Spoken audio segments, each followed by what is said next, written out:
Alhamdulillah, kalau paham alhamdulillah. Saya takut antum datang dari tempat yang jauh nggak paham, cuma bengang, bengong, nunduk. La ilaha illallah. Rugi antum datang ke sini. Antum harus paham. Ya. Kalau antum diincar orang, oh ini Wahabi sesat, nggak ada masalah. Di kampung antum diciriin, nggak ada masalah. Jalan aja, laksanakan ibadah kepada Allah dengan ikhlas. Mereka nggak akan bisa mengganggu kita sama sekali, kecuali dengan izin Allah. Jangankan itu tukang sihir juga mampu. Wa ma hum bidarrina bihi min ahadin illa biidznillah. Hatta tukang sihir sehebat apapun dia nggak akan bisa mengganggu kita kecuali dengan izin Allah. Nggak usah takut. Ini kan sekarang banyak takut, dai-nya takut. Oh jangan, kita jangan bicara soal bid'ah lagi. Udah, simpan aja bid'ahnya. Simpan di mana? Jadi nggak berani lagi mengucapkan kullu bid'atin dhalalah wa kullu dhalalah, nggak berani lagi udah. Ini banyak nih. Sekarang udah ketakutan. Kenapa antum takut? Antum di atas kebenaran, mereka di atas kebatilan, dan kita pasti akan ditolong oleh Allah. Nas Al-Quran, antum nggak yakin sama Allah, Allah pasti akan tolong kita, pasti. Nggak usah takut. Kenapa harus takut? Takut dakwanya. Apa yang salah dakwah ini? Kita nggak memberontak pada pemerintah, kita nggak demo, nggak apa. Justru bangsa ini dan negara ini bersyukur dengan dakwah salam. Barokah yang ada dengan sebab dakwah ini. Kita ngajak orang untuk apa? Untuk beribadah kepada Allah. Kita ngajak orang untuk mentauhidkan Allah. Kita ngajak orang untuk sholat 5 waktu. Kita ngajak orang untuk berbakti pada orang tua. Kita melarang orang berbuat syirik, melarang orang berbuat bidah, melarang orang dari berbuat maksiat. Ini syukur negara ini mestinya. Bangsa ini syukur karena dengan dakwah ini barokah negara ini. Maka nggak bisa ditinggalkan dakwah ini. Barokahnya negara ini, barokahnya bangsa ini dengan adanya dakwah yang hak ini, Al-Quran wa sunnah ala fahmi salaf. Jelas sampai sini? Sesungguhnya Al-Quran ini menuntun kepada sesuatu yang lebih akwam, lebih kuat, lebih sempurna dan lebih indah. Kata Al-Imam Asy-Syanqiti Al-Mufassir Al-Usuli Al-Faqih Al-Muhaddis di dalam tafsirnya Adwa'ul Bayan menyebutkan bukti benarnya firman Allah ini adalah di mana persaudaraan yang dibangun di atas nilai-nilai Al-Quran itu jauh lebih erat daripada persaudaraan karena nasab belaka atau yang lainnya. Dan itu kita rasakan. Terkadang kita tidak merindukan saudara sekandung kita karena jauhnya dia dari Allah, tapi kita merindukan orang-orang yang tidak ada hubungan nasab dengan kita karena tauhid dan sunnah yang ada di dalam dada kita dan dada dia. Kita bisa nyaman dengan dia, tetapi tidak bisa nyaman terkadang dengan saudara kandung kita sendiri. Kenapa? Itu memang sudah sunnatullah, merupakan sunnatullah. Kata Imam Syanqiti, bukti benarnya ayat ini adalah ini, di mana persaudaraan yang dibangun di atas nilai-nilai Al-Quran itu jauh lebih erat, jauh lebih sempurna daripada persaudaraan dikarenakan nasab belaka tanpa tauhid, tanpa sunnah di dalam dadanya. Jadi ceritanya Nabi ini sedang di rumah Aisyah, gilir di rumah Aisyah, lalu ada yang ngirim salah seorang istri Nabi juga, yaitu Ummu Salamah dalam riwayat. Sementara Ummu Salamah ini kan apa ya, istri Nabi itu kan ada 2 geng istilahnya, 2 kelompok. Nah kelompok satu dipimpin Aisyah, kelompok satu Ummu Salamah, jadi seolah kayak musuhan. Nah yang ngirimnya Ummu Salamah lagi, tambah panas Aisyah radhiyallahu anha. Loh, apa dikira aku nggak bisa ngeladeni Rasul? Kok sampai dikirim pula makanan? Langsung ketika datang utusan yang ngirim itu makanan, langsung ngetok pintu, dibuka Aisyah, ternyata yang ngirim makan langsung ditampar piringnya itu, dipukul, plang, pecah piringnya cuma. Berhamburan itu makanan. Di situ ada para sahabat Rasulullah SAW. Lalu Nabi subhanallah dengan sabarnya. Nah makanya hadis ini pelajaran bagi kita para suami, yaitu harus sabar kalau istri sedang cemburu. Hadis ini bukan ditiru untuk para istri, di mana loh Aisyah saja pecah piring maka aku pecah tembok apa-apa. Bukan. Hadis ini pelajaran bagi kita para suami. Kalau istri cemburu melakukan ini hal yang kadang-kadang di luar nalar ya. Kalau istri sedang cemburu begitu, Aisyah saja pecah piring di rumah tangga Nabi, pecah piring. Maka istri jangan, Aisyah pecah piring apa-apa maka aku pecah no kaca habis. Ini bukan contoh jemaah maksudnya. Disebutkan dalam hadis Bukhari, pernah ada seorang banci waria dari gelagat bahasanya Ya, ketahuan orang ini banci. Masuk ke Madinah. Allahu alam dari mana dia, tapi yang jelas dalam riwayatnya dikatakan dia ada di Madinah dan lagi duduk dengan sahabat-sahabat laki-laki. Waktu dia lagi ngobrol, terdengar suaranya dia, kelihatan suara ini kayak perempuan, mengikuti perempuan. Nabi SAW lewat. Langsung statement Nabi apa? Keluarkan orang ini dari Madinah. Keluar, nggak boleh tinggal di sini. Usir, sampai dia sembuh baru dia masuk. Nggak boleh masuk. Tidak boleh tinggal di tengah-tengah umat Islam. Tidak boleh ditokohkan, tidak boleh diorbit. Kita malah dijadikan bahan bercanda, malah jadi artis, malah di ini, malah orang-orang jadi artis sekarang kalau tidak bisa jadi kayak waria maka tidak dianggap top. Haram ini, gimana caranya? Allah telah menghukum kaum Lut, ya, homoseksual dengan membalik negeri mereka.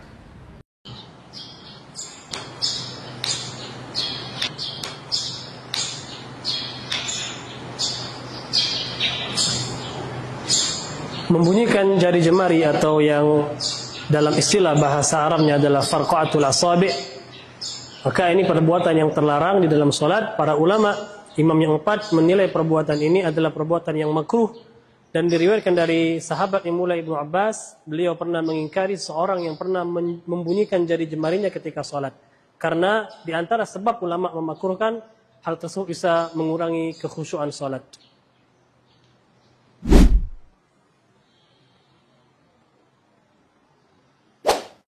Ketika anak sudah menjelang balik, usia murahik, dekatkan dengan lawan gendernya. Anak perempuan dekatkan sama bapaknya, anak laki-laki dekatkan sama ibunya. Kenapa bisa demikian? Karena apabila anak wanita itu dekat sama bapaknya, wanita itu sosok yang membutuhkan laki-laki di dalam hatinya. Kalau itu sudah diisi oleh ayahnya, dia akan menjadi sosok wanita yang tangguh. Sosok wanita yang punya prinsip, gak akan mudah digoda sama laki-laki lain. Ketika dia digoda laki-laki lain, ketika ada laki-laki lain yang berusaha untuk mengajak dia kepada perbuatan buruk, dia akan lebih kuat karena dia punya sosok bapak di situ. Ya, juga demikian seorang anak laki-laki yang menjelang remaja dekat sama ibunya.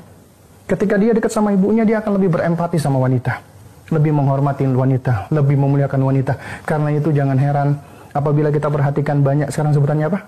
Cewek cabe-cabean ya, yang suka keluar di jalan. Itu karena mereka seringkali gak punya sosok ayah, sehingga mereka itu akan cenderung mencari laki-laki lain.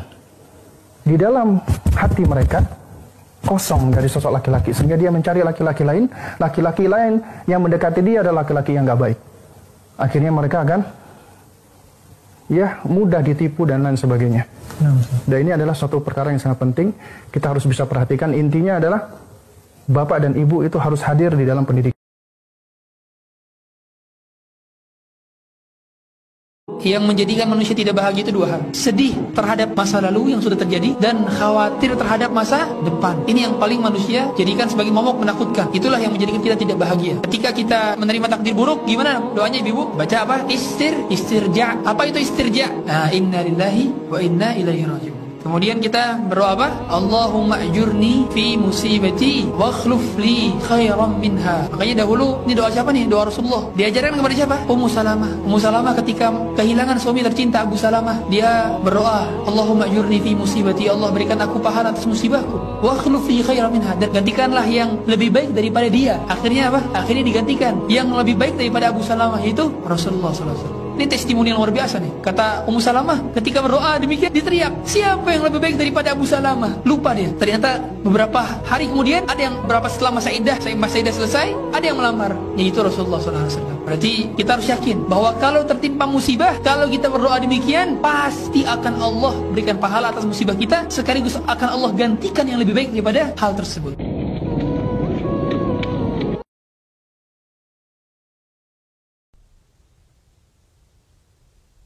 Kewajiban bagi kita semuanya adalah berupaya bagaimana kita menjaga, menyuburkan, memperkokoh keimanan dalam sanubari kita. Sebaliknya, kita pun juga harus menjaga keimanan kita dari segala hal yang dapat merusak keimanan kita. Oleh karenanya, mari kita semuanya menjaga keimanan kita. Bagaimana caranya? Yang pertama adalah dengan bersemangat menimba ilmu agama. Karena ilmu agama adalah pondasi semua kebaikan. Rasulullah SAW bersabda, siapakah yang dikehendaki oleh Allah Subhanahu wa Ta'ala kebaikan dunia dan di akhirat, Allah akan fahamkan dia tentang ilmu agama. Yang kedua, dengan membaca Al-Quran. Allah Subhanahu wa Ta'ala berfirman, sesungguhnya orang-orang yang beriman yang sejati itu, apabila disebut Allah, maka hati mereka bergetar. Dan apabila dibacakan kepada mereka ayat-ayat Allah Subhanahu wa Ta'ala, maka mereka semakin mantap keimanannya. Yang ketiga, dengan semakin mengenal nama dan sifat-sifat Allah. Karena orang apabila semakin mengenal Allah, nama dan sifat-sifatnya, maka dia akan merasa diawasi oleh Allah. Dia akan takut kepada Allah Subhanahu wa Ta'ala. Allah berfirman, sesungguhnya yang takut kepada Allah adalah orang-orang yang berilmu. Dahulu para ulama mengatakan, orang akan semakin dia mengenal Allah, dia akan semakin takut kepada Allah.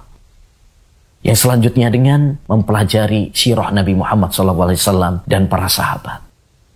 Jika kita ingin meniru kekuatan iman, tirulah kekuatan iman Nabi dan para sahabat yang sudah ditegaskan oleh Allah. Allah ridho kepada mereka dan mereka pun ridho kepada Allah. Bahkan Allah menjanjikan surga bagi mereka. Yang selanjutnya dengan merenungi dan menghayati makhluk-makhluk Allah yang ada di sekitar kita. Langit, gunung, lautan, yang semua itu adalah tanda-tanda kekuasaan Allah Subhanahu wa Ta'ala. Dan merenungi pada diri kita. Allah Subhanahu wa Ta'ala berfirman, pada diri kalian apakah kalian tidak melihat? Yang terakhir, kita harus menjaga keimanan kita dari hal-hal yang dapat merusak. Seperti pergaulan teman-teman yang rusak, cinta kepada dunia, dan dosa-dosa yang dapat meracuni hati kita dan keimanan kita semuanya.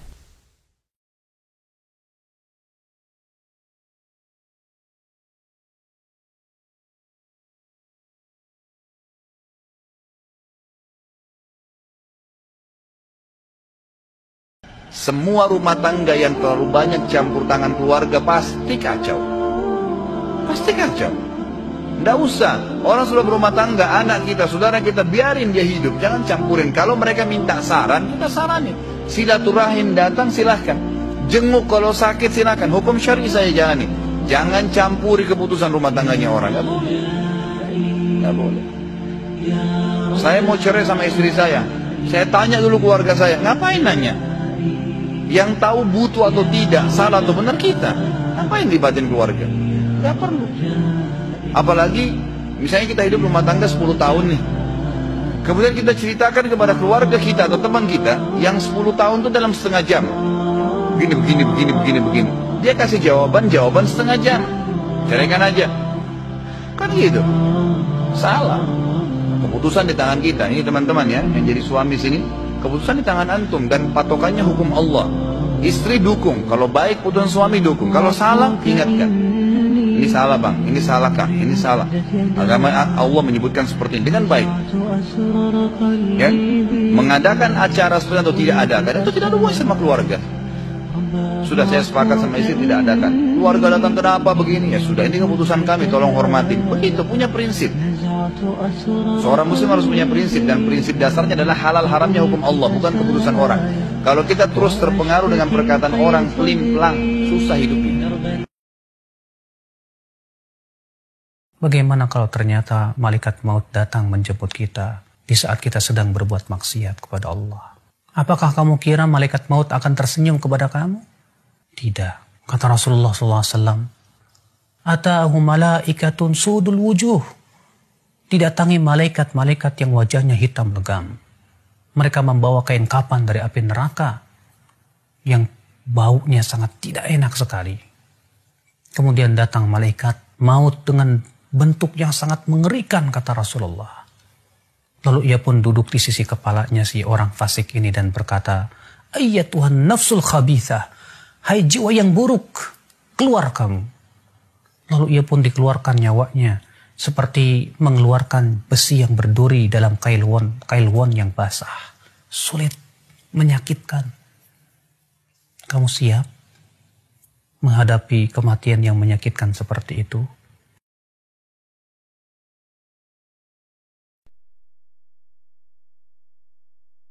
Melanjutkan bahasan kita dosa-dosa besar, saudara seiman, dan malam ini kita masuk dosa besar ke-45, masalah mengadu domba.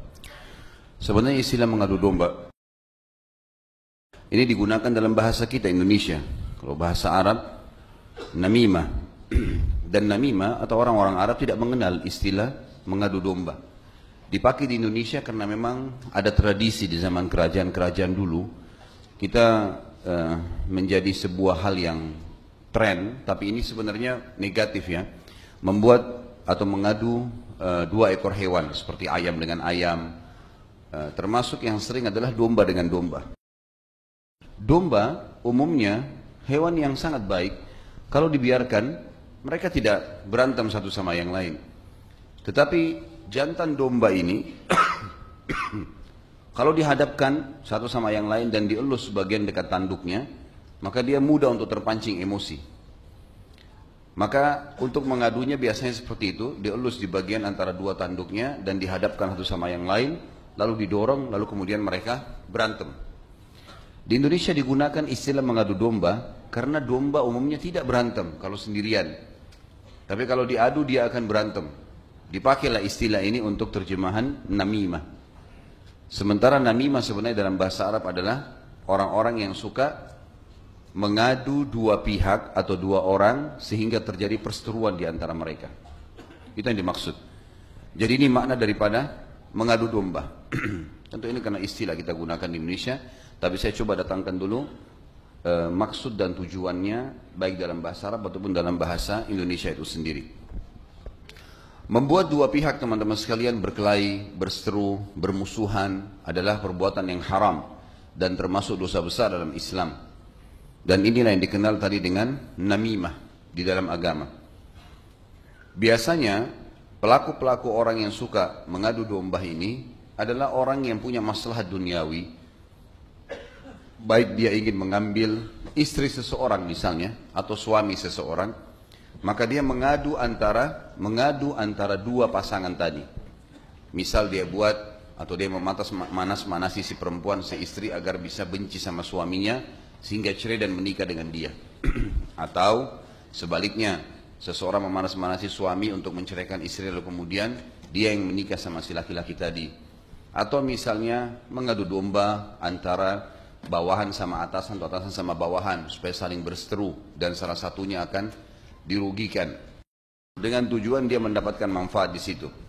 Atau dua orang yang partner bisnis atau semuanya bisa ditarik dalam masalah mengadu domba sehingga dua pihak berseteru. Saya akan terus mengulangi teman-teman statement Ibnu Qayyim rahimahullah yang sangat luar biasa sehingga memang kita bisa menjadikannya sebagai prinsip hidup.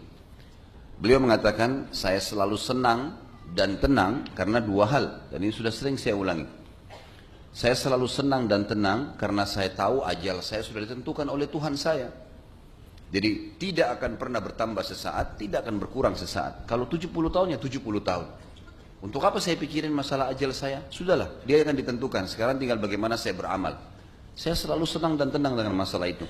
Mau tabrakan, mau jatuh dari tempat yang tinggi, selama ajalnya belum datang tidak akan mati. Mau sehat, mau olahraga, makanannya semuanya bagus, bervitamin, kalau ajal datang dia akan mati. Dan saya selalu senang dan tenang, ini jadi saksi bahasan kita yang kedua, karena rezeki saya tidak akan diambil oleh orang lain. Ini poin yang perlu digarisbawahi teman-teman sekalian. Kebanyakan orang mengadu domba orang lain karena dia mau mengambil haknya orang lain. Istri orang lain, suami orang lain, pekerjaan orang lain, apa saja. Maka ini hukumnya haram, tidak boleh.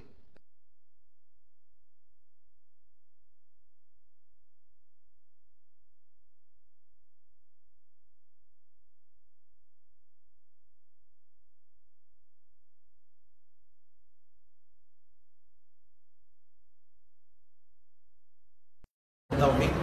Kita berharap setelah ini kita akan makin yakin bahwa membela negara itu merupakan bagian dari iman kita, insya Allah. Amin. Kita berharap negeri kita ini betul-betul berjaya kembali di atas kemuliaan sunnah Rasulullah Sallallahu Alaihi Wasallam. Kalau orang-orang kayak antum sampai jadi jenderal nanti, keputusan-keputusan antum nanti bisa merubah Karena tidak semua negara melarang jenggot untuk TNI. Di Amerika katanya, di beberapa negeri itu tentaranya pakai jenggot nggak ada masalah. Karena nggak ada hubungan jenggot itu sama pegang senjata.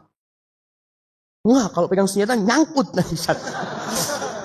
Umpamanya seperti itu. Insya Allah nggak ada. Di zaman Rasul SAW para sahabat ya, dan kita lihat jenggot ini adalah sunnahnya semua Nabi. Saya ini TNI Ustadz, mohon izin saya mau bertanya. Pertama saya ini di kantor dibilang beda karena celana kantor saya potong sedikit di atas mata kaki. Dan orang-orang pada mencela saya dengan sebutan selundupan teroris. Di mall itu banyak orang, kalau kita cuma naik di atas mata kaki kan sedikit ya. Ada orang pakai puntung sampai di lutut, teroris bukan? Lalu itu lebih tinggi kan? Hah? Kenapa gak dibilang teroris itu? Ini naik sedikit dari mata kaki, teroris. Naik lebih tinggi bukan teroris. Nah, ada yang lebih gila, setengah paha.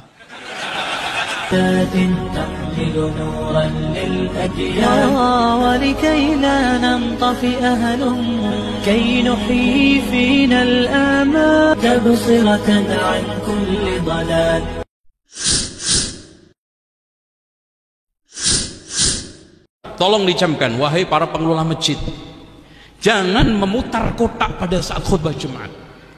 Rasulullah SAW mengatakan, man massal hasa faqad lagha. Siapa yang main-mainkan kerikil, karena dulu lantai masjid itu kan tanah, bisa aja sambil khutbah ambil kerikil begini, itu sia-sia. Saya tanya sekarang, mana yang lebih parah, kerikil sama kotak? Itu kadang-kadang kotaknya besi, glodok kan gitu. Udah gitu apa namanya, rodanya kagak beres lagi, ditarik bunyi, subhanallah. Ikhwan, sekarang jangan paksa orang juga untuk infak. Sunnah, kembalikan ke sunnah. Dia punya duit, silahkan. Enggak, sudah. Kalau ditarik itu kayaknya ada perasaan nggak enaknya gitu loh. Apalagi kecil ditutupin, kan gitu. Entah kecil atau takut ria, ditutupin. Makanya hindarkan. Dan sebagai seorang muslim, kita kondisikan ikhwan kita itu untuk beribadah dengan baik. Ya infaknya jauh dari ria, ya sholat Jumatnya aman gitu loh Pak. Ada doa yang paling pendek, minta supaya kita akhlaknya mulia. Ingat, yang paling berat di hari kiamat nanti ketika ditimbang itu akhlaknya mulia. Akhlak ini sifat, kriteria batin manusia. Dan Nabi SAW mengatakan, akmalul mu'minina imanan ahsanuhum khuluqan. Orang mukmin yang paling sempurna keimanannya siapa? Yang paling baik akhlaknya. Doa ini tolong dihafal. Insya Allah semuanya hafal, cuma kadang-kadang lupa. Allahumma hassanta khalqi fahassin khuluqi. Coba baca semuanya. Allahumma hassanta khalqi fahassin khuluqi. Bolehkah memajang foto keluarga di dalam rumah? Rasulullah SAW bersabda, innal malaikata la tadkhulu baitan fihi kalbun au surah. Artinya malaikat itu tidak akan masuk ke rumah yang di dalamnya itu ada anjing atau dipajang gambar makhluk hidup, mau gambar keluarga, gambarnya kiai, gambarnya wali atau gambarnya siapapun, selama itu dipajang maka menyebabkan malaikat tidak masuk, malaikat rahmah pembawa kerahmatan tidak akan masuk ke dalam rumah kita. Na'udzubillah. Karena itu para ulama mengatakan haram hukumnya memajang gambar di rumah ataupun di ruangan kita.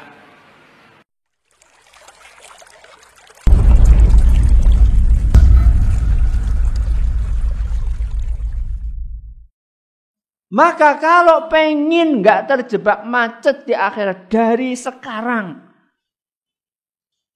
diseleksi apa yang masuk ke telinga, apa yang dilihat oleh mata, apa yang diucapkan oleh mulut, apa yang masuk ke perut, apa yang dilakukan oleh tangan, apa yang dilakukan oleh kaki, diseleksi. Supaya nanti di akhirat kita tidak terjebak macet yang berat. 4 pertanyaan ini. Kalau saat ini kita berusaha untuk setiap hari melihat, mengoreksi. Aku punya umur sudah buat apa? Aku punya ilmu sudah diamalkan atau tidak? Harta yang kumiliki dari mana dan untuk apa? Dan yang terakhir apa tadi? Tubuh yang Allah berikan kepadaku untuk apa? Kalau ini setiap hari berusaha untuk kita teliti, Kalau perlu ben ora kelalen tempel gitu. Ya, nang endi? Di kamar tidur kita tempel, ya Allah hari ini apa umurku, buat apa ilmuku, hartaku. Mudah-mudahan ketika kita selalu untuk mengoreksi, introspeksi, mudah-mudahan nanti di akhirat kita tidak terjebak macet.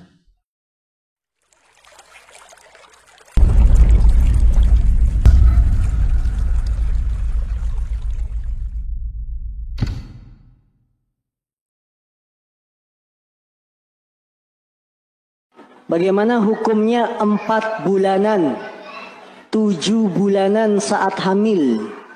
Bagaimana sikap kita jika kita menolak tapi orang tua tetap ingin mengadakan acara 4 bulanan, 7 bulanan? Acara 4 bulanan, 7 bulanan dalam adat istiadat Jawa disebut dengan mitoni, ya. Ini termasuk acara yang tidak boleh. Acara tidak boleh. Kenapa? Karena tidak ada manfaatnya 7 bulanan itu. Apalagi tujuannya mendoakan selamat supaya janin persalinan lancar. Doa bagian ibadah. Doa bagian ibadah. Ketika kita mengadakan acara-acara semacam itu, maka berarti kita membuat-buat cara ibadah yang baru. Bagaimana sikap kita sama orang tua? Sikap menolaknya bagaimana? Karena orang tua pengen tetap ada 7 bulanan. Sampaikan pada orang tua baik-baik, Bu, doakan saja. Doakan, cukup, tidak usah mengundang orang banyak. Nanti kita akan syukuran 7 hari setelah melahirkan. Bukan 7 bulanan, tapi 7 hari setelah kelahiran. Kita akan syukuran. Bikin acara apa namanya? Akekah. Itulah yang sunnah dari Nabi. Jadi kita tawarkan, saya menolak, tidak setuju 7 bulanan, tapi Bu tenang saja. Kalau sudah lahir, hari ke-7 kita undang tetangga-tetangga, kalau perlu satu kampung. Ya, asalkan kuat saja ngundangnya. Nah ini, jadi kita berikan gantinya yang sunnah, yaitu hari ke-7.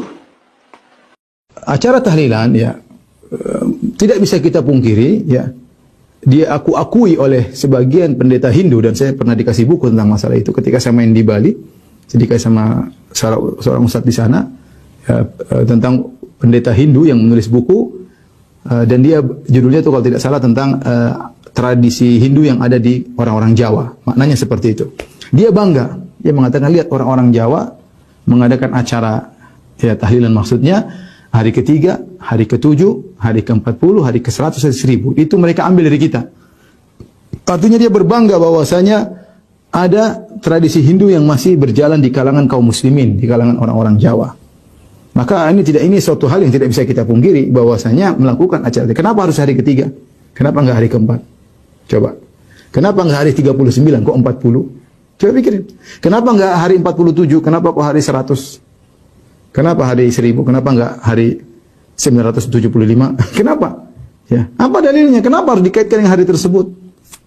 Mau tidak mau harus kita akui itu dari tradisi Hindu. Sementara diakui oleh para pendeta Hindu tersebut. Bahkan mereka tulis buku tentang hal ini. Ya, mereka tulis tentang hal ini. Ya.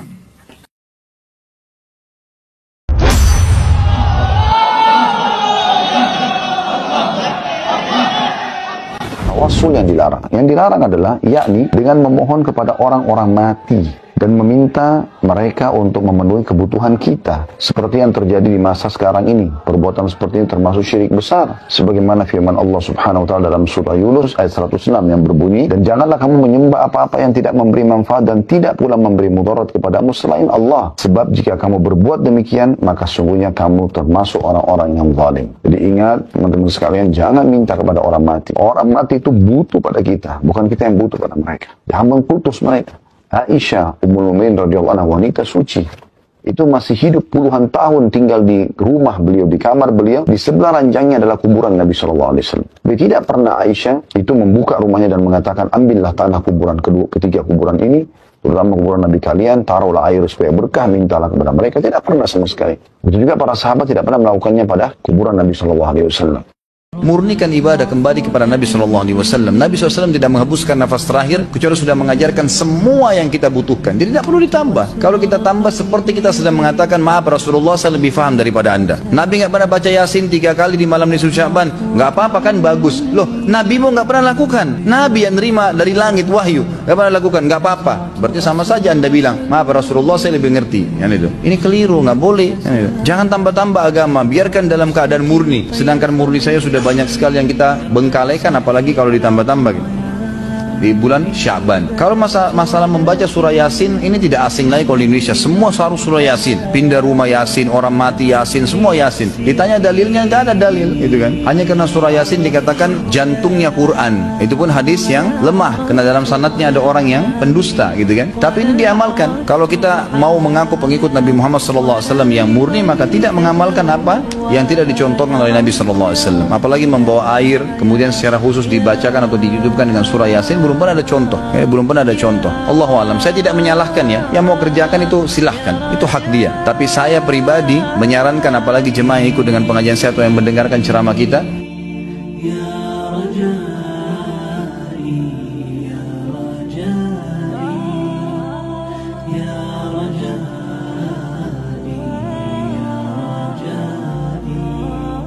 idza qumta fi salatika fasalli salata muwaddi'in. Apabila engkau salat, maka salatlah seperti salatnya orang yang ingin berpisah dari dunia ini. Ini Nabi SAW memerintahkan kepada kita agar kita salat seakan-akan kita ingin berpisah dari dunia ini. Yani bagaimana kita melaksanakan salat ini sesuai dengan contoh Nabi SAW. Kita laksanakan salat ini dengan penuh kekhusyuan. Kita laksanakan kewajiban-kewajibannya, yang sunnah-sunnahnya. Kemudian rukun-rukun dari sholat tersebut kita laksanakan. Sehingga sholat yang kita laksanakan sesuai dengan apa yang Allah perintahkan dan Rasulnya perintahkan. Nabi SAW pernah bersabda dalam hadisnya yang lain, وَجُعِلَتْ قُرَّةُ عَيْنِ فِي الصَّلَاةِ, dan dijadikanlah penyejuk pandanganku dalam sholat. Jadi Nabi SAW sangat menikmati sholat beliau. Ibadah yang beliau lakukan beliau nikmati. Berbeda dengan sebagian kita sekarang ini ketika melaksanakan sholat, ketika melaksanakan ibadah-ibadah yang lain, yang kosong dari kekhusyuan kepada Allah Subhanahu wa taala, ketundukan kepada Allah Subhanahu wa taala, keimanan kepada Allah Subhanahu wa taala. Salat yang kita lakukan hanya sebatas ruku, sujud, kemudian berdiri tanpa ada ketundukan, tadabbur terhadap apa yang kita baca dalam salat kita. Syekh Ibnu Utsaimin rahimahullah, beliau mengatakan kepada kita bahwasanya kalau seandainya seorang itu salat sesuai dengan apa yang diperintahkan oleh Allah dan Rasulnya, dan dia khusyuk, maka dia keluar dari salatnya dalam kondisi imannya bertambah kepada Allah Subhanahu wa taala. Ketahuilah, nikmat terbesar dalam hidup kita adalah nikmat iman dan Islam, nikmat hidayah yang Allah Subhanahu wa taala berikan kepada kita sehingga kita termasuk orang-orang yang beriman kepada Allah dan kepada agamanya, agama Islam yang dibawa oleh nabinya Muhammad sallallahu alaihi wa ala alihi wasallam. Maka jemaah sekalian, jangan sekali-kali kita menganggap kita menjadi muslim hanya karena sebuah kebetulan bahwa orang tua kita muslim, kita pun menjadi muslim. Tidak jemaah sekalian, menjadi muslim itu adalah pilihan Allah Subhanahu wa taala terhadap hamba-hambanya. Begitu pula untuk istiqamah di atas Islam sampai kita berpisah dengan kehidupan dunia ini bukan sebuah kebetulan, melainkan pilihan dari Allah Subhanahu wa taala. Walaupun pilihan Allah itu tidak menafikan kita pun sebagai hamba harus berusaha menjadi orang yang beriman, yang menjalankan agama Islam dengan sebaik-baiknya. Allah Subhanahu wa taala mengingatkan, "Fama yuridillahu yahdiyahu yashrah sadrahu lil Islam wa may yurid ayyudillahu yaj'al sadrahu dayyiqan harajan ka'annama yas'adu fis sama' kadzalika yaj'alullahu rijsa 'alal ladzina la yu'minun." Barang siapa yang Allah kehendaki untuk memberikan hidayah kepadanya, maka Allah akan lapangkan hatinya terhadap Islam. Allah jadikan hatinya mencintai Islam dan mau menerima ajaran-ajaran Islam. Dan barang siapa yang Allah kehendaki untuk menyesatkannya, maka Allah jadikan hatinya sempit, hatinya berat untuk menerima ajaran Islam. Seakan-akan dia sedang mendaki ke langit, semakin tinggi semakin sesak dadanya. Demikianlah Allah jadikan siksaan itu atas orang-orang yang tidak beriman. Jemaah sekalian, perhatikanlah ayat yang mulia ini. Allah mengabarkan kepada kita, orang-orang yang menjadi muslim itu adalah orang-orang yang Allah kehendaki untuk mendapatkan hidayah. Maka Allah jadikan hati mereka lapang, hati mereka cinta kepada Islam, hati mereka menerima dan tunduk patuh terhadap ajaran-ajaran Islam. Itulah orang-orang yang Allah kehendaki mendapatkan hidayah. Sebaliknya, Allah mengabarkan kepada kita, orang-orang yang hendak Allah sesatkan, maka Allah jadikan hati mereka sempit, hati mereka berat, hati mereka tidak suka terhadap Islam. Mereka itulah orang-orang yang Allah sesatkan. Dan Allah ingatkan, itu adalah azab yang Allah berikan kepada orang-orang yang tidak beriman. Artinya jemaah sekalian, barang siapa yang mau beriman, maka Allah akan berikan kepadanya nikmat hidayah. Barang siapa yang tidak mau beriman, maka Allah akan berikan kepadanya siksaan. Siksaan yang dimaksud di sini adalah dia disesatkan di kehidupan dunia, dan kelak di akhirat dia akan mendapatkan azab yang pedih. Jadi Allah pun memilih hamba-hambanya melihat kepada usaha sang hamba. Ketika dia berusaha untuk bertakwa kepada Allah, maka Allah tambahkan hidayah kepadanya. Sebaliknya ketika dia berpaling, Allah jadikan hatinya pun berpaling. Falamma zagu azagallahu qulubahum. Ketika mereka berpaling, maka Allah jadikan hati-hati mereka berpaling. Fa amma man a'ta wattaqa wa saddaqa bil husna fasanuyassiruhu lil yusra. Adapun orang yang memberi, yang bersedekah, dan dia bertakwa, dan dia membenarkan surga, membenarkan kehidupan akhirat, maka kami akan mudahkan dia untuk melakukan kebaikan. Wa amma man bakhila wastaghna wa kadzdzaba bil husna fasanuyassiruhu lil usra. Adapun orang yang bakhil dan menyombongkan diri, dia tidak mau bertakwa kepada Allah, dan dia mendustakan surga, mendustakan kehidupan akhirat, maka kami akan mudahkan dia kepada keburukan. Jadi jemaah sekalian, dua hal ini tidak terpisahkan. Antara kita berusaha untuk menjadi orang-orang yang beriman, kita belajar tentang agama Islam, dan kita berusaha untuk mengamalkannya sebaik-baiknya dengan hidayah yang Allah berikan kepada kita. Ini dua hal tidak terpisahkan. Allah memberikan hidayah adalah pilihan Allah kepada hamba-hambanya, akan tetapi tidak menafikan hamba-hambanya itu pun berusaha. Allah akan memberikan kepada kita hidayah juga sesuai dengan usaha kita. Sebagaimana juga firman Allah, walladzina jahadu fina lanahdiyannahum subulana. Orang-orang yang bersungguh-sungguh di jalan kami, benar-benar akan kami tunjukkan kepada mereka jalan-jalan kami. Akan kami berikan hidayah kepada mereka untuk mengamalkan ketaatan-ketaatan kepada kami. Al-Amwah menemani ibadahmu juga hijrahmu.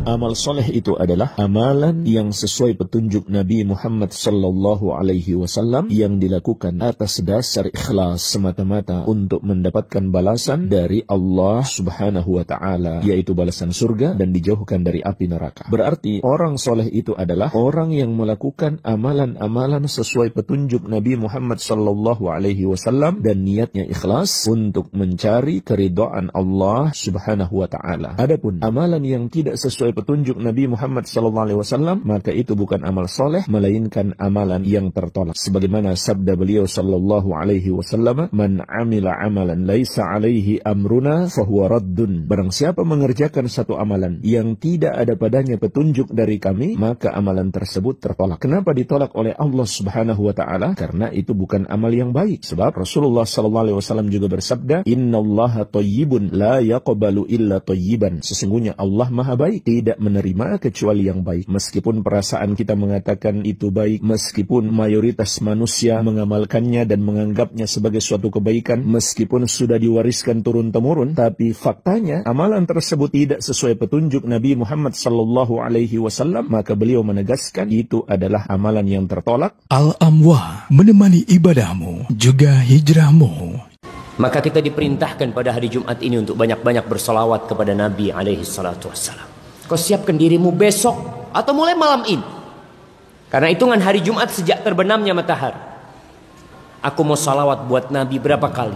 100, 200, 300. Karena Nabi mengatakan alaihi salatu wassalam, fa'akthiru fihi minas salati alayya, fa inna salatakum alayya ma'rudah. Kata Nabi SAW, kalian banyak-banyak salawat buat aku, kata Nabi, pada hari Jumat. Salawat kalian itu dihantarkan kepada Nabi SAW. Apa kau nggak bahagia ketika salawat yang kau ucapkan dibungkus kemudian dihantarkan kepada Rasul sallallahu alaihi wasallam? Dikatakan, ya Rasulullah, ini salawatnya fulan umatmu. Tapi kadangkala berlalu Jumat, datang Jumat selanjutnya, kita belum banyak bersalawat untuk Nabi alaihi salatu wassalam. Sebagian kalau kita lihat, terutama di Surabaya misalnya, seorang takmir, ketua takmir itu menganggap bahwa dia sukses menjadi seorang takmir masjid ketika bikin kajian, jamaahnya yang datang banyak. Hanya dengan tolak ukur itu, sang takmir merasa sudah sukses dia menjadi seorang yang memakmurkan masjid Allah Subhanahu wa taala. Alhamdulillah kajiannya banyak yang datang. Sampai penuh parkirannya. Celengan sampai penuh. Iya, sampai jamaah minta celengan lagi saking penuhnya itu. Takmir merasa sukses. Tanpa melihat kualitas dai ustadz yang diundang ini, apakah dia di atas akidah yang sahihah, di atas manhaj yang hak, atau justru dia hanya mengikuti, hanya punya followers yang banyak, punya jamaah yang banyak. Nggak pakai ngelihat itu sudah takmirnya. Nggak peduli dia di atas hak atau di atas batil, yang penting datengin masa banyak. Yang diundang ternyata ustadz pelawak. Ya terang aja banyak yang datang. Yang diundang ternyata ustadz-ustadz yang memang menyenangkan jamaahnya. Apa ustadz yang nyenengin jamaahnya? Iya, ngikutin selera jamaahnya, asal bapak senang. Iya, enak ustadz itu. Kenapa? Oh, ini lembut. Nggak suka ngomongin yang syirik, nggak suka mengganggu, mengusik persatuan umat Islam. Nggak suka membahas yang perkara-perkara yang terjadi gesekan-gesekan syirik bid'ah, enggak. Bahkan dia ini termasuk ustadz yang moderat. Iya. Buktinya musik boleh kata dia. Rokok boleh kata dia. Riba boleh kata dia. Enak ngaji sama yang ini. Jangan yang jenggotan itu. Banyak haramnya gitu. Ya pantesan banyak yang suka. Ya. Maka kata beliau, itu bukan tolak ukur bahwa seorang di atas kebenaran. Dan bukan tolak ukur seorang DKM masjid dikatakan sukses ketika banyak jamaah yang hadir.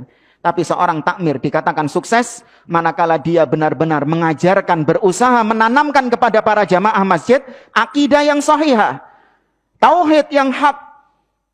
Ya, tanpa mempedulikan jamaah yang datang berapa, enggak urusan. Yang penting tugasku di sini memakmurkan masjid adalah dengan mengajarkan tauhid, berusaha untuk menghadirkan pendidikan-pendidikan tauhid dan akidah yang sahihah kepada para jamaah masjid.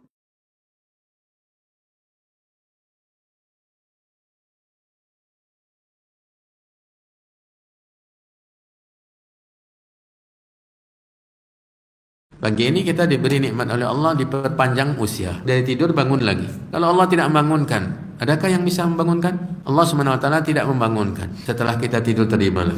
Yang Allah SWT mengungkapkan dia sebagai kematian. Huwallazi yatawaffal anfusa hina mautiha. Dialah Allah yang mewafatkan jiwa-jiwa ketika tidurnya. Tidur diungkapkan dengan kematian. Andai Allah tidak mengembalikan ruh kita yang sudah dipisahkan sementara untuk bangun kembali, siapa yang bisa menarik ruh itu untuk dibalikkan ke tubuh kita? Makanya doa tidur salah satunya apa? Bismika Allahumma amutu wa ahya.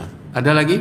Bismika Rabbi wada'tu jambi wa bika arfa'uhu fa in amsakta nafsi. Jika engkau tahan ruhku, berarti diangkat oleh Allah. Fa in amsakta nafsi farhamha wa in arsaltaha fahfadha bima tahfadhu bihi ibadaka salihin. Jika engkau balikkan kembali, jaga dia ya Allah, sebagaimana engkau menjaga ruh orang-orang yang saleh, hamba-hamba. Jadi doa tidur itu kalau kita menyadari, memahami, meresapi, maka kita yakin bahwa bangun kita subuh itu merupakan nikmat dari Allah Subhanahu wa taala.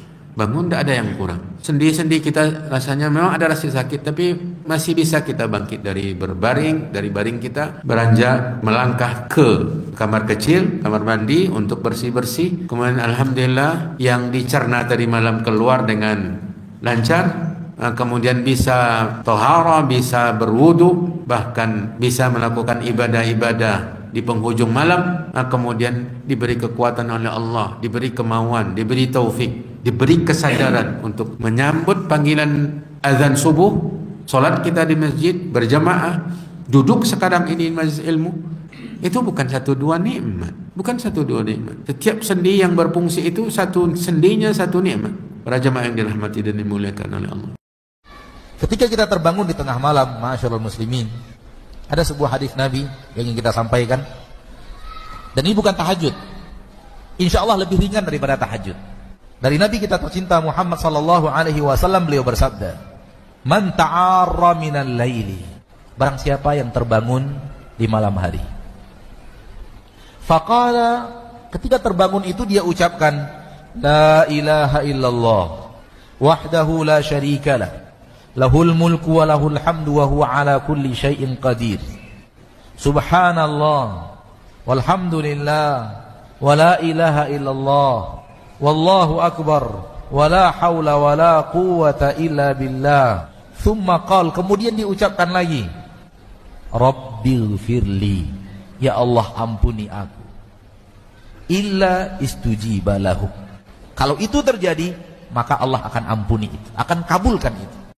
Maka ketika orang paham bahwa Allah itu al-adil, Allah itu maha adil, seberapapun rezeki yang dia dapat, dia akan tetap bisa bersikap baik kepada Allah. Seberapapun jatah yang Allah berikan kepada kita, kita harus paham bahwa rezeki yang Allah berikan kepada kita tidak melulu bentuknya duit. Rizki itu bisa berupa duit, rizki itu bisa berupa kesehatan, rizki itu bisa berupa keturunan, rizki itu bisa berupa keluarga yang sakinah, yang mawaddah warahmah. Ya. Rizki itu bisa berupa ketenangan hati, dan rizki yang paling besar adalah keimanan, bisa ngaji, itu rizki. Bagaimana hukumannya orang homoseksual atau lesbian? Hadis ya Ibnu Abbas radhiyallahu anhuma, beliau mengatakan, yunzaru a'la bina'in fil qaryati fayulqa min thumma yutba'u bil hijarah. Cara memberikan hukuman terhadap orang yang homoseksual dan lesbian adalah dengan cara diperhatikan bangunan yang paling tinggi di daerah setempat, kemudian dari sana dia dilemparkan, didorong dari atas. Kalau kita ada building 70 lantai, 100 lantai, dari situ tuh buang, gitu kan. Kemudian sudah itu diikutin lagi, dirajam dengan batu. Orang-orang nunggu di bawah, itu lagi lemparin batu. Begitu tegasnya, gitu kan. Dan memang subhanallah ada manusia Bapak Ibu sekalian, teman-teman sekalian, dinasihatkan dengan lisan mau berubah. Ada orang enggak, harus dicambuk nih baru mau. Memang enggak mau, subhanallah. Dinasihatin enggak mau, bahkan kadang-kadang lebih keras suaranya. Hidayah yang ketiga, ini merupakan topik pembahasan kita, hidayah taufik, hidayah taufik. Ini yang sering kita bilang, oh belum dapat hidayah, istilah kita. Ya. Hidayah itu taufik. Ya, artinya hidayah hidayah yang masuk ke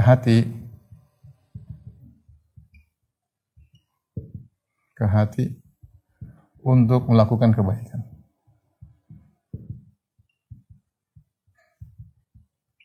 Maka ini murni hak Allah Subhanahu wa taala.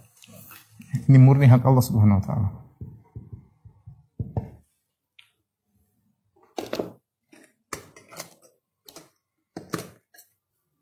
Murni hak Allah Subhanahu wa taala.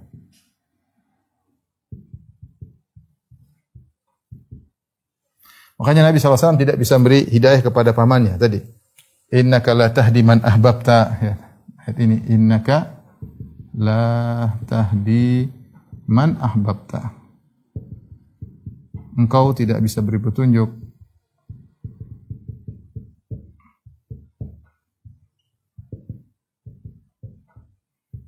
kepada yang kau cintai, kepada orang engkau cintai. Allah berfirman, "Wa ma aktsarun nasi walau harasta bimu'minin." Dalam surat Yusuf kata Allah, betapa banyak manusia meskipun kau semangat mereka tidak beriman. Artinya meski engkau semangat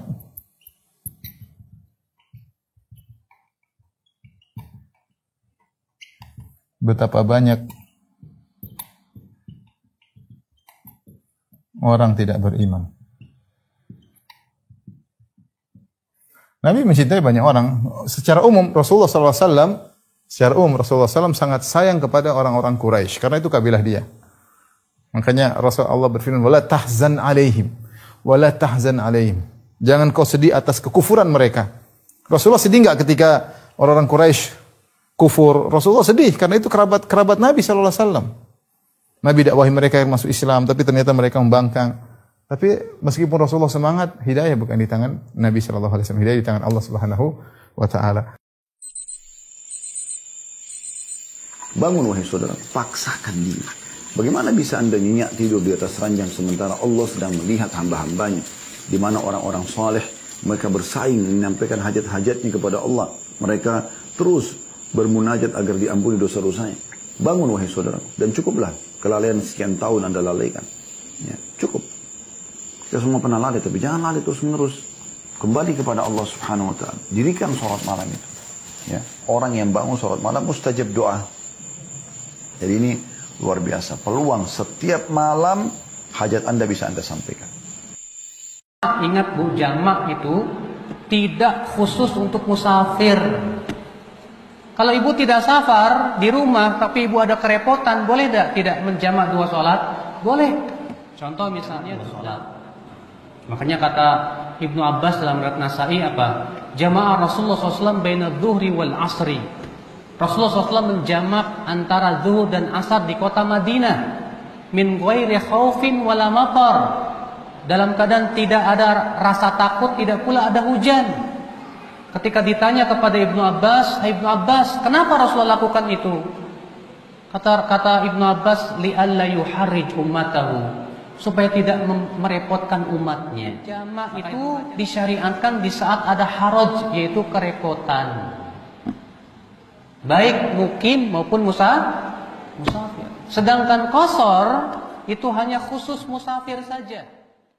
Di masa meninggalnya Abu Bakar sama Umar, di masa Utsman bin Affan radhiyallahu anhu, di masa Ali bin Abi Thalib, pernah Ummul Mukminin Aisyah ditanya radhiyallahu anha, kenapa masih ada orang yang mencaci maki Abu Bakar sama Umar, padahal Abu Bakar sama Umar di mata kami orang yang sangat mulia. Maka kata Aisyah radhiyallahu anha, saya tidak melihat kecuali Allah ingin menambahkan pahala buat mereka. Artinya apa? Orang tidak akan luput dari masalah itu. Jadi begitu meninggalnya Ustaz Yazid, kemudian ada yang coba mencaci maki, ada yang mau menyamakan dengan Abu Jahal atau apa, ini ajaib, ini luar biasa itu. Tapi jangan aneh, jangan merasa aneh, ada saja ya, dan sangat sulit. Kenapa harus melahirkan musuh pada hari kiamat? Berarti siap bertemu dengan orang yang dia salahkan dan caci maki di hari kiamat? Apa sudah tidak ada kegiatan lain yang harus dilakukan, aktivitas dari sunnah-sunnah Nabi sehingga harus mencari kesalahan orang apalagi sudah meninggal? Bukankah Nabi SAW mengatakan udhkuru mahasina mautakum, sebutkan kebaikan-kebaikan dari orang mati di antara kalian? Kan begitu. Tapi seperti itulah kurang lebih ya. Dan begitu terus-terusnya sampai menjelang hari kiamat, orang-orang yang berpegang pada sunnah Nabi SAW ada saja orang yang tidak menyukainya. Tetapi yang tidak menyukai tentunya orang-orang yang memang tidak menyukai Nabi SAW otomatis, gitu kan? Karena diajak bertahan dan mempertahankan kemurnian sunnah, mereka tidak mau. Berarti yang mereka benci sebenarnya adalah ajaran Nabi SAW. Mau sadar atau tidak sadar, kan gitu. Allahu a'lam.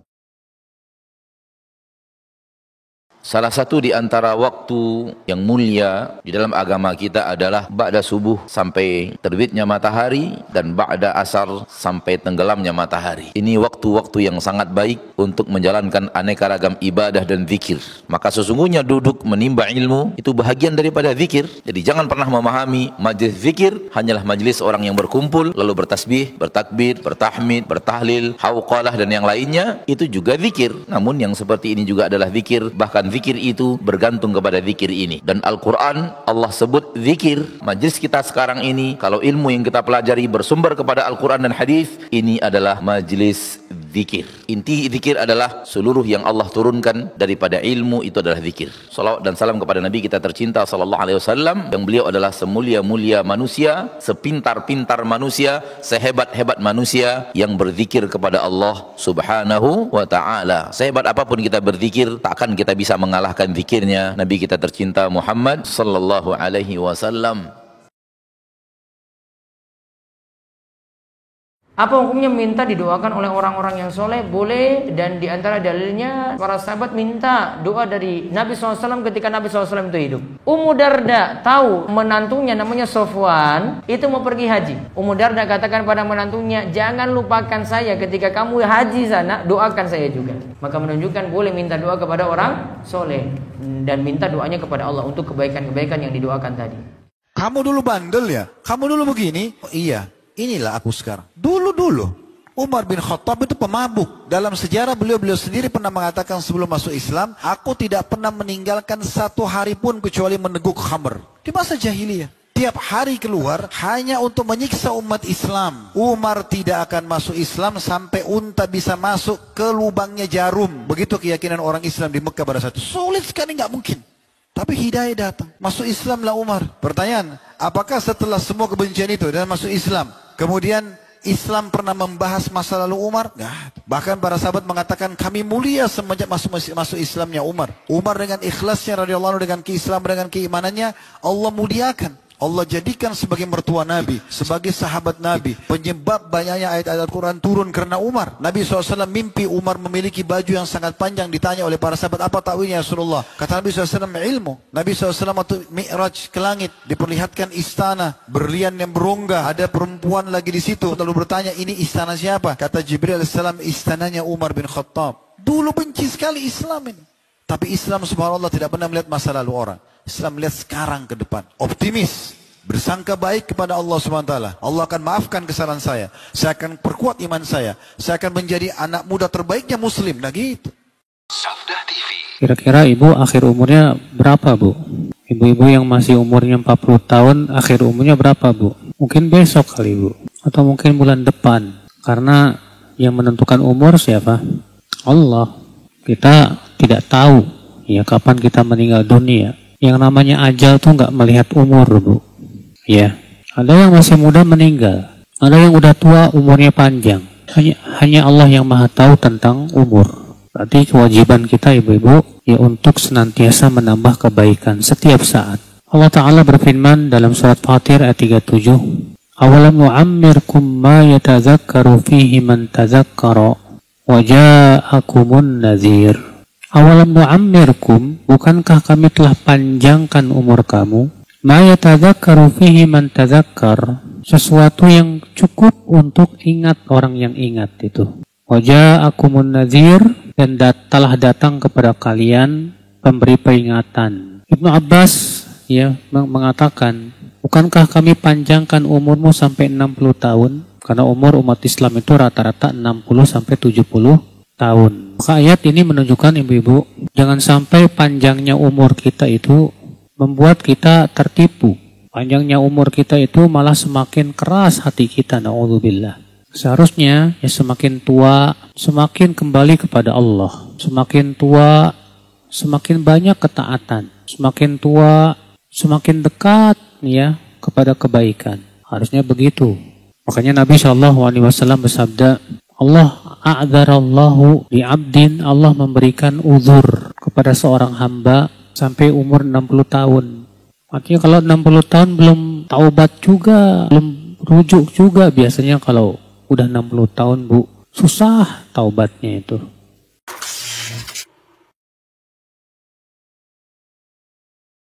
Marilah kita terus tingkatkan takwa kita kepada Allah Subhanahu wa taala. Takwa yang sesungguhnya, yaitu dengan menjalankan perintah-perintah Allah Subhanahu wa taala dan dengan berusaha semaksimal mungkin meninggalkan larangan-larangan Allah Subhanahu wa taala. Takwa inilah sumber semua kebaikan yang menjadikan kita mulia, menjadikan kita bahagia di dunia ini hingga di akhirat nanti. Takwa inilah yang menjadikan kehidupan kita berkah. Kita mendapatkan banyak kebaikan dari Allah Subhanahu wa taala. Sebagaimana Allah firmankan di dalam Al-Quran, walau anna ahlal qura amanu wattaqaw la fatahna alaihim barakatin minas sama'i wal ard. Seandainya penduduk negeri-negeri itu beriman dan bertakwa kepada Allah Subhanahu wa taala, la fatahna alaihim barakatin minas sama'i wal ard, maka kami benar-benar akan membukakan untuk mereka pintu-pintu keberkahan dari langit dan bumi. Yang benar mengucapkannya di dalam memulai segala hal itu bismillah saja atau bismillahirrahmanirrahim. Kalau yang sudah ada dalilnya, seperti ketika akan makan maka membaca bismillah. Ketika masuk kamar mandi membaca bismillah. Ya. Yang sudah ada dalilnya maka kita mencukupkan diri dengan bacaan tersebut, bismillah. Ya, dan tidak menambah dengan bismillahirrahmanirrahim. Mencukupkan diri dengan apa yang sudah ada, yang sudah datang dari Rasulullah sallallahu alaihi wasallam. Jadi kalau mau makan baca apa? Bismillah, bukan bismillahirrahmanirrahim. Mau wudu membaca apa? Bismillah, bukan bismillahirrahmanirrahim. Ketika masuk kamar mandi bilang bismillah.